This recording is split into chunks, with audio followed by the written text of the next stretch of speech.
Bienvenue sur Africa 24 dans cette nouvelle édition du Morning News. Voici les titres de l'actualité. La fin des consultations entre autorités de transition et acteurs politiques en Guinée.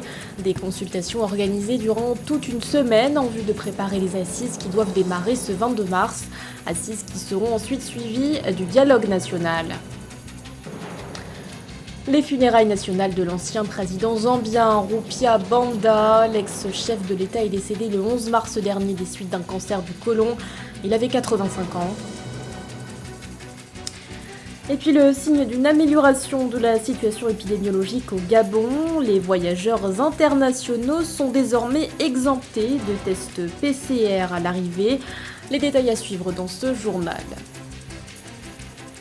Mais tout d'abord, la reprise du pré-dialogue national tchadien. Après une suspension de 5 jours, les concertations ont repris à Doha au Qatar ce samedi. Des discussions qui réunissent autorités de transition et mouvements rebelles. Dès leur ouverture le 13 mars, ces négociations avaient été écourtées après que le Front pour l'alternance et la concorde au Tchad ait claqué la porte. Le FACT demandait notamment au Qatar de clarifier sa position de médiateur. Le pays hôte qui réclame désormais que les groupes politico-militaires nomment 10 délégués qui devront mener ces pourparlers. Problème, des sources indiquent qu'une liste de 30 délégués pourrait être soumise. L'heure est donc à la recherche de compromis. En Guinée, des concertations se sont tenues cette semaine entre autorités de transition et acteurs politiques. Le but, préparer les assises qui doivent s'ouvrir ce 22 mars avant le dialogue national.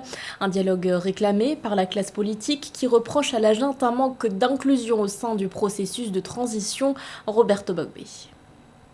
Avoir un cadre restreint où la vie des partis politiques, la société civile et les syndicats devraient être pris en compte, tel est le souhait de la classe politique de Guinée. Leurs revendications prises en compte s'est illustrée avec la participation aux travaux autour du ministre de l'administration du territoire qui les a reçus pour définir les termes d'un futur cadre de dialogue permanent. Il y a beaucoup d'activités à dérouler et qui prennent du temps. C'est pour cette raison que nous pensons que plus vite on se met au travail et qu'on ne passe pas tout son temps à faire des discussions oiseuses pour qu'on aille directement sur le fond des sujets et obtenir des documents de travail pour qu'on puisse faire la transition dans des délais raisonnables.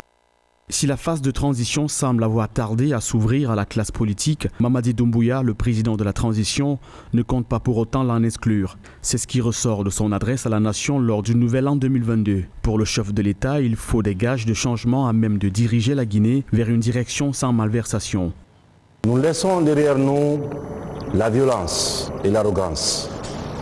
Derrière nous, la division et les dilapidations. La corruption et les exactions. Nous éteignons les tragiques flammes de ces moments de brutalité économique, financière et humaine. En renaissant de ces brûlantes cendres, c'est la sève nourricière de notre idéal commun, de refondation de notre État et de rectification de nos institutions. La classe politique souhaite désormais que l'un des partenaires de la Guinée, la CEDEAO par exemple, puisse participer au dialogue. Elle y voit un facilitateur qui va permettre d'harmoniser les positions de manière à ce qu'il en ressorte des conclusions respectées par les parties prenantes. En novembre 2021, le président de la transition avait refusé la nomination d'un envoyé spécial de la CEDEAO pour la Guinée. La Zambie a rendu ce vendredi un dernier hommage à l'ancien chef de l'État Rupia Banda. L'ex-dirigeant de ce pays d'Afrique australe s'est éteint le 11 mars dernier des suites d'un cancer du côlon. Il est resté 3 ans à la tête de cet État, soit de 2008 à 2011. Un mandat court mais marqué notamment par une croissance économique. Son portrait avec Gladys Momba. Rupia Banda conduit à sa dernière demeure. L'ancien chef de l'État zambien, décédé le 11 mars à l'âge de 85 ans des suites d'un cancer du côlon, a été inhumé le 18 mars à Lusaka. La mémoire du 4e président depuis l'indépendance de la Zambie a été honorée par une série d'hommages, dont celui de l'actuel président, présent à l'enterrement. Le président Banda, comme je l'ai dit hier, restera dans nos livres d'histoire comme un dirigeant distingué de notre pays. Vice-président depuis 2006, Rupia Banda est propulsé à la magistrature suprême en 2008 suite au décès du président Levi Mwanawasa. Il se présente ensuite à l'élection présidentielle du 30 octobre de la même année qu'il remporte sous les couleurs du Mouvement pour la démocratie multipartite MDM. Sous son mandat de 3 ans, l'économie zambienne est croissante, principalement grâce à la hausse des prix du cuivre et à l'essor des investissements chinois. Il poursuivra les chantiers entamés par son prédécesseur en construisant des routes, des hôpitaux et des écoles, une philanthropie que lui reconnaît sa famille. Il n'avait pas peur de montrer et d'exprimer son amour. Nos adieux, que ce soit au téléphone ou en personne, étaient souvent ponctués d'un « je t'aime » et ce fut d'ailleurs davantage le cas dans les dernières étapes de sa vie. Il nous a laissé, sachez qu'il n'y a pas de honte à montrer de l'amour ou des larmes. Mais malgré ses prouesses sur le plan économique, Rupia Banda sera battu à l'élection présidentielle de 2011. En 2013, privé de son immunité présidentielle, Rupia Banda est poursuivi pour corruption et blanchiment d'argent, un chef d'accusation contre lequel il plaide non coupable. Il sera finalement acquitté en 2015. L'actualité, c'est aussi ce message d'alerte de plusieurs organisations non gouvernementales relatif à la préparation des futures élections prévues pour 2023 en République démocratique du Congo. Elles sont au total 62 à avoir lancé ce 18 mars un signal d'alarme adressé aux autorités congolaises. Sur cette liste figure notamment le mouvement Filimbi qui, par la voix de l'un de ses membres, indique avoir perçu, je cite, des signaux clairs qui démontrent que les élections en préparation risquent d'être bâclées et chaotiques. Même constat du côté de la Ligue nationale pour des élections libres et transparentes qui estime que la préparation des élections accuse déjà un retard de 12 mois. Dans une déclaration commune, ces ONG ont donc exhorté le gouvernement et la communauté internationale à agir en veillant à ce que ces prochains scrutins soient libres, inclusifs, transparents et démocratiques. Et face à ces inquiétudes autour du calendrier électoral, écoutons l'analyse du journaliste et analyste politique congolais Kerwin Meizo. Les ONG ont raison de tirer la sonnette d'alarme quant à l'organisation des élections parce que, à regarder la situation telle qu'elle se présente, le décor est planté pour que les élections ne puissent pas avoir lieu dans les délais. D'abord, il faut signaler la feuille de route présentée par M. Denis Kadima, le président de la Commission électorale nationale indépendante, qui va au-delà du délai constitutionnel qui dit que les élections doivent avoir lieu 90 jours avant la fin du mandat, autrement dit vers le 30 septembre par là. Or, la feuille de route va au-delà. Ensuite, le président de la CENI a dit à la télévision que la CENI n'avait pas de frais de fonctionnement et que l'argent pour l'organisation des élections n'avait pas encore été disponibilisé par le gouvernement. Ajoutez à cela les retards qu'accuse le Parlement dans la mise en place de toute l'ossature législative pour l'organisation des élections, ainsi que les conflits et les contestations au niveau de la classe politique. Le décor est vraiment planté pour que les élections ne puissent pas avoir lieu dans les délais. Autrement dit, un glissement. L'actualité, c'est aussi cet accord de coopération entre le Soudan et le Soudan du Sud, un accord relatif à leurs frontières communes.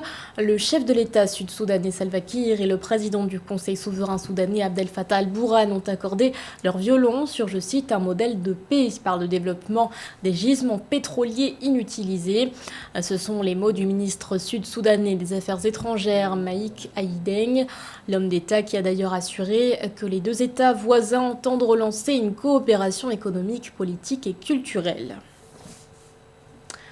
750 millions de dollars pour assurer la relance de l'économie nationale. C'est le montant accordé par la Banque mondiale au profit du Kenya.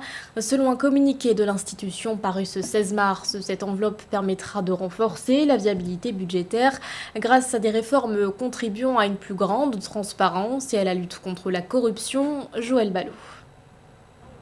Dans le cadre du programme Development Policy Operation, la Banque mondiale a débloqué une deuxième ligne de crédit de 750 millions de dollars au Kenya en soutien à la reprise économique post-Covid. Cet apport financier vise à réduire les pressions budgétaires en rendant les dépenses publiques plus efficaces et transparentes. Les réformes du gouvernement soutenues par le DPO contribuent à réduire les pressions budgétaires en rendant les dépenses publiques plus efficaces et transparentes et en réduisant les coûts et les risques budgétaires des principales entités publiques. Avec ce deuxième financement, le Kenya devrait mettre en œuvre des réformes telles que l'investissement dans l'énergie verte et la construction de structures de gouvernance. Rappelons que ce financement qui a débuté en 2020 vient fournir au Kenya une option de financement budgétaire à faible coût tout en procédant à des réformes institutionnelles et politiques afin de réduire les risques de corruption.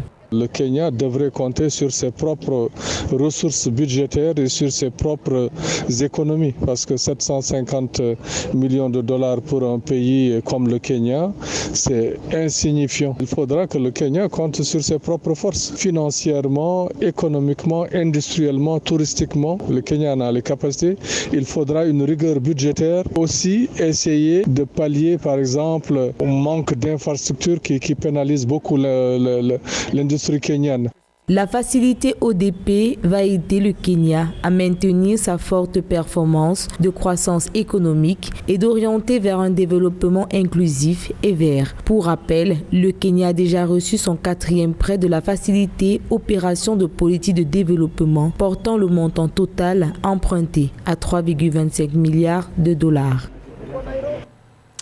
Bonne nouvelle pour les voyageurs internationaux souhaitant se rendre au Gabon. Ils sont désormais exemptés de tests PCR à l'arrivée, une mesure qui concorde avec la levée des principales restrictions anti-Covid annoncées par le chef de l'État Ali Bongo Ondimba le 9 mars dernier. Les détails avec Samantha Sabero-Sabobonga. Suppression du test PCR négatif exigé à l'embarquement au Gabon. L'obligation pour les voyageurs en provenance de l'étranger de présenter un test PCR négatif dès leur arrivée à Libreville vient d'être levée. Une annonce faite par le porte-parole du gouvernement gabonais, Alain-Claude Bilibinze, via son compte Twitter jeudi 16 mars 2022. Oui, ce qu'il faut reconnaître, c'est que le Gabon est parti d'une extrême à une autre. C'était, n'est-ce pas, pendant la période Covid, le pays qui présentait les charges les plus élevées pour les passagers en termes de paiement, de tests Covid et tout ce qu'il y avait comme mesures contraignantes. Et aujourd'hui, on peut dire en période post-Covid, le Gabon a donc allégé ces mesures, passant évidemment pour un pays qui aujourd'hui présente les meilleures opportunités d'entrée parce que il n'y a plus trop de contraintes sanitaires aussi bien à l'arrivée comme au départ, ce qui pour moi est une avancée significative. En d'autres termes, les compagnies aériennes à destination du Gabon peuvent désormais embarquer des passagers sans qu'il leur soit exigé de présenter un test négatif du coronavirus. Cette mesure d'assouplissement rejoint d'autres levées concernant notamment l'obligation d'isolement dans un établissement hôtelier. Maintenant, il s'agit de savoir est-ce que les autorités gabonaises vont maintenir le cap à ce niveau ou alors à la moindre incartade ou secousse pandémique, est-ce qu'elles ne vont pas à nouveau donc replonger les passagers et même les Gabonais dans des situations de contraintes de pass sanitaire. Avant la levée de cette mesure, les passagers devaient se soumettre à un test PCR de la Covid-19 à la descente d'avion. Ce test était payant au prix de 20 000 francs CFA. Depuis le 10 mars 2022, l'état d'urgence sanitaire a été levé au Gabon en même temps que le couvre-feu. Dans le reste de l'actualité, après plusieurs reports, les dates des 9e Jeux de la francophonie sont enfin connues. Ils se dérouleront du 28 juillet au 6 août 2023 à Kinshasa. Rappelons que c'était initialement en 2021 que la République démocratique du Congo devait abriter ces Jeux, mais l'avènement du coronavirus est venu bousculer l'organisation de cet événement. Ce journal a été réalisé par l'ensemble de la rédaction. Merci de votre fidélité. L'actualité continue sur Africa 24.